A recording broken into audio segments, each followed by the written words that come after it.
Welcome to SD Classes. Today we are going to learn the novel, The Story of My Life, which is written by Helen Keller. It's an autobiography. It has been prescribed in 10th board syllabus. In this video, I am covering the first part, which consists first to 14 chapters. Here we begin now. Helen Keller is the main character of this novel.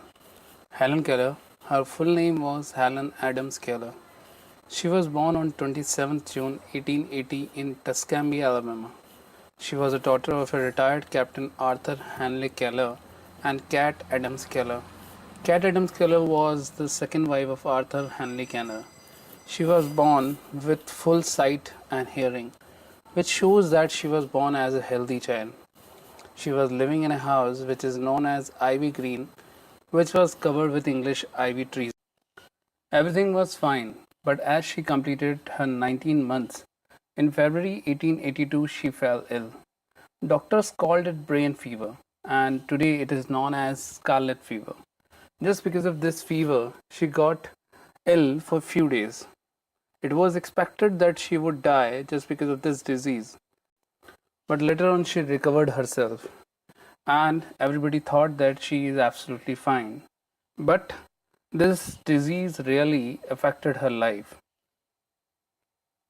The effect was very bad for her, and this effect of the disease can be noticed after few years of her life. Her mother noticed one day that Helen was not responding to the dinner bell which was rung by her. She was also not responding to her mother's hand which was passing in front of her eyes. And it was finally realized by all the family members that she has become blind and deaf now. The illness which she suffered before few years had left her blind and deaf now. In her childhood, there were two companions of her, Martha Washington and Belle. Belle was a dog name, and as Belle could not understand her language, therefore the dog never responded her. While Martha, she was a daughter of their family cook. She understood her sign language. Whatever the sign she was making, it was understood by Martha only, and it was understood in a very accurate manner. Therefore, Helen used to order each and everything to her only. In fact, she had a very dominating nature towards Martha. In this manner, in her childhood, there were only two companions with whom she spent her childhood. Incident. There were so many incidents in her life, but I am just including some important incident of her life.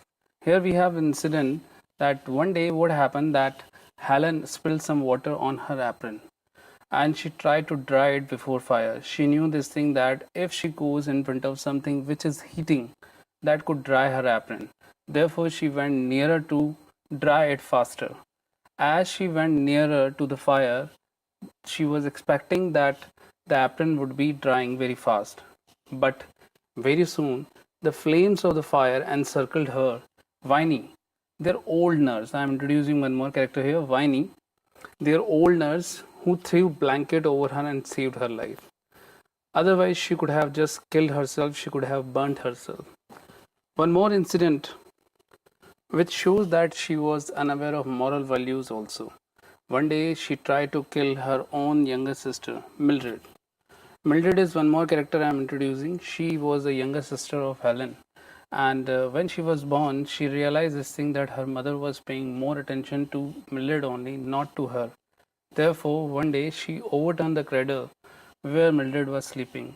She wanted to kill her so that she could find or she could get all the attention of her mother to herself only. Very soon, her mother realized that Helen really needs somebody's help. She really needs an education which can teach her to be a good human being. Therefore, Helen's mother took her to a specialist doctor, Chisholm, in Baltimore, who suggested that they should meet with Alexander Graham Bell. Alexander Graham Bell was the specialist, or you can say he was an expert on the problems of children who are deaf. And very soon, Graham Bell also suggested them they should try to write Michael Agnes, who was the director of Perkins Institution, Boston. Her mother immediately wrote a letter to the director so that she could get some kind of response from him. The mother requested the director to find a teacher for Helen, and the director very soon sent a teacher who actually changed the life of Helen. The teacher was Anne Sullivan, who was a former student of the institution. Helen meets her teacher.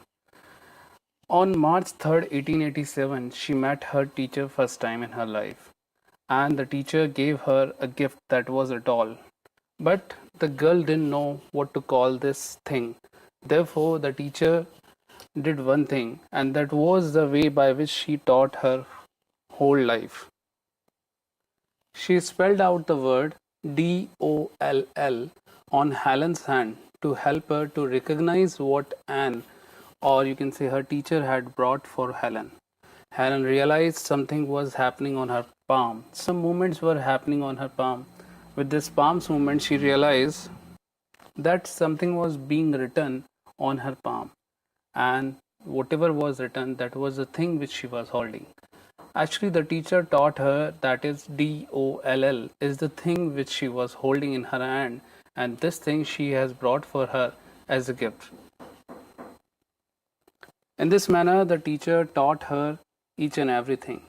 She was making her understand each and everything by bringing some kind of feeling in her hand, some kind of movements on her palms by which she could understand. One day, her teacher took her down a path to a well house. Someone was pumping water, and Annie put Helen's hand under the water so that she could feel the liquid, and she wrote immediately the spelling WATER on her palm. By this way, she understood that whatever she was feeling, the liquid which she was feeling, that is being spelled on her palm, and that is being written in WATER shape. This was just a beginning, and very soon she started learning many more words. Very first day she learned 30 words, and after that she could learn many more words only by the movement on her palms. But still she was not able to speak as her vocal cords were not being trained. A child who had never listened anything in her life could not speak, that was hence proved here. Helen was deaf and blind, but till that time she was dumb also. She could not speak anything as she had never heard anything in her life. Incident. The next incident tells us how Helen understood that risk is everywhere in her life. One day, her teacher left her on a tree for taking or bringing the lunch from the home. She was alone on a tree, and suddenly she realized that something, some kind of disaster moment was happening around her. And the disaster moment was a storm which suddenly arose, and she was so scared. But as the storm calmed down, she understood this thing that nature and risk is everywhere, and she has to understand this thing. The teacher was trying her best to teach her the words by writing the words and making her understand by feeling the things. But some things which we can only feel but cannot touch was a big challenge for the teacher. But Anne Sullivan was a trained teacher, therefore she taught her the feelings also, abstracts also. So here we have an incident.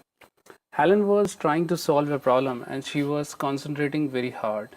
Miss Sullivan tapped Helen's forehead and spelled THINK.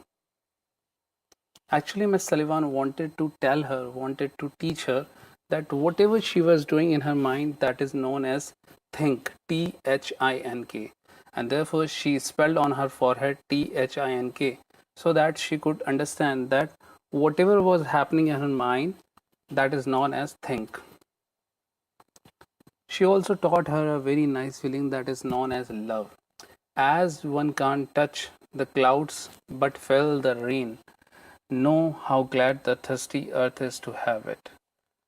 This was a definition which Miss Sullivan tried to teach her. Similarly, love can't be touched, but one can feel the sweetness that it pours into everything.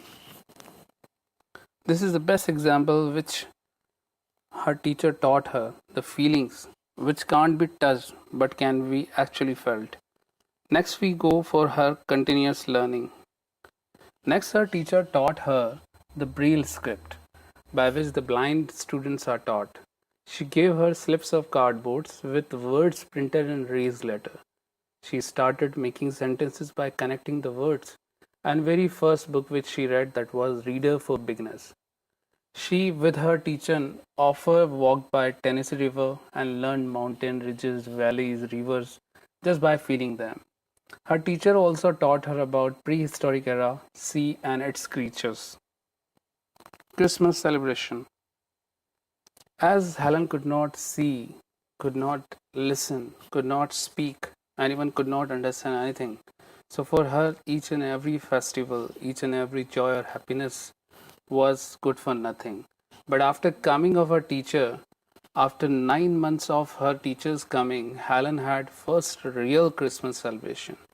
It was real because she understood what is joy, what is happiness, what is festival, and she understood that what kind of rituals or ceremonies are performed during the festival. So on Christmas, she waited for Santa Claus so that he could come and give her a lot of gifts. On that night, she waited for Santa Claus, and after her sleeping, as she got up early in the morning, she received many gifts. From her teacher's side, a canary named Little Gem, she got it. The gift was given a bird that was a canary, and the name to the bird was given Little Jim. But unfortunately, a big cat got the bird when she left Jim's cage open to fetch the water. Finally, the bird also died. It was killed by the cat. Her first visit to Perkins Institute. Before visiting this place, Helen always thought that she was the only one in this world who had been suffering from this kind of disease. But after reaching there in May 1880, when she reached at Perkins Institute in Boston, she met many other children who were just suffering like her. She became a very good friend of them, and she enjoyed with them, as well as she felt pain and grief for them, as they were also like her. She also visited Bunker Hill and Plymouth Rock. In Boston, she found many people who were very kind hearted. Therefore, she called the city of kind hearts. Just before the Perkins Institute closed for the summer, it was arranged that her teacher and she should spend their vacation at Cape Cod. It was a sea beach, and she was very happy to go nearby the sea beach. And as she reached there, very soon she was dressed her bathing suit. She sprang out upon the warm sand. Without any thought of fear, she plunged into the cool water. In the midst of pleasure, she suddenly felt herself being drawn, but somehow the waves threw her on the shore. Her teacher captured a great horseshoe crab and showed it to her. She thought it could be a wonderful pet and brought it home, but it escaped finally. Her learning continued, and she started learning so many things. But very soon she heard about Ragnhild Kata, a deaf and blind child in Norway who had learned to talk. After listening about her, she realized that she could also speak. Therefore, she expressed her wish, her desire to speak before Miss Sullivan. Miss Sullivan knew how to teach the children to read and write, but she never knew how to teach a child to speak. Therefore, she took her to her new teacher, that is Sarah Fuller. She was the principal of Horace Mann School of the Deaf, and she became her second teacher. She taught her how to speak. Again, it was a challenging task for a teacher, the girl who could not see, could not listen, how to teach her to speak. But Sarah Fuller was also a trained teacher. She taught her how to speak. Very first, she took her hand, put it on her face, and whatever the word she was speaking, she was trying to make her feel with her hand the movements of her face, the movements of her lips, and the same movements of lips and face the girl was also copying by putting her hand on her face. This instance can be easily seen in a movie that is Black, how Amitabh Bachchan taught Rani Mukherjee in that movie. First, she learned some sounds, and very soon she completed within an hour 6 sounds. These sounds were M, P, A, S, I, T. And after a few days, she started speaking some of the sentences also. The first sentence she spoke, that is, "It is warm." She practiced to speak with her toys, stones, trees, and also animals. She was practicing a lot because she wanted to speak like others. In her efforts to speak, she really needed her teacher, her first teacher, Miss Sullivan's help everywhere. When she had learned speech, she felt eager to go home. She wanted to surprise each and every family member by speaking in front of them.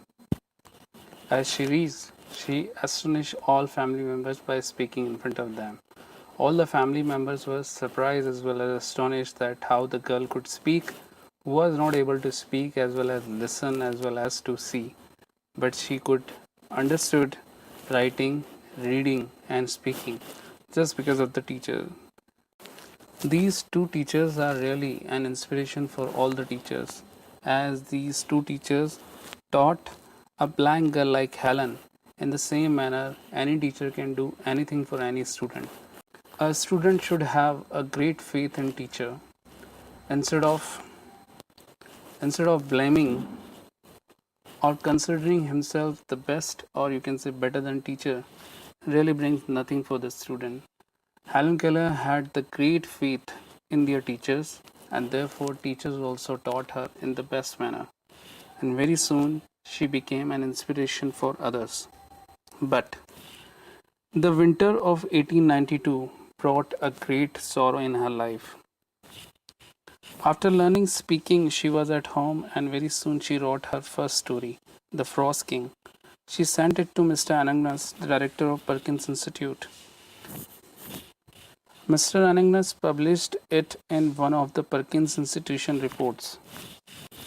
But very soon it was revealed that the same story was already available with the name The Frost Fairies, which was written by Mrs. Margaret T. Canby in her book named Birdie and His Friend. She was charged of plagiarism. That means she had copied or she had stolen the story from the book Birdie and His Friend. But later on, it was found that probably Helen was told the story, The Frost Fairies, at a very early age. This incident really affected very badly in her life. She decided to never write anything, but by the encouragement of her teacher, she started writing. And very soon she got a letter from the real writer, Margaret, that one day she would write a great story of her own. And here we are studying her own story, which is really very inspirational for us. That's it. We complete here chapter 1st to 14 here. For any queries or doubts, don't forget to give your comment. I'm always ready to help you. Please don't forget to subscribe our channel or hit like. Share with your friends who are studying in 10th standard or who are preparing for term 1 exam. You can also tell on which topic you want next video so that I can prepare the video for you. Thank you so much for watching. All the best for your exam.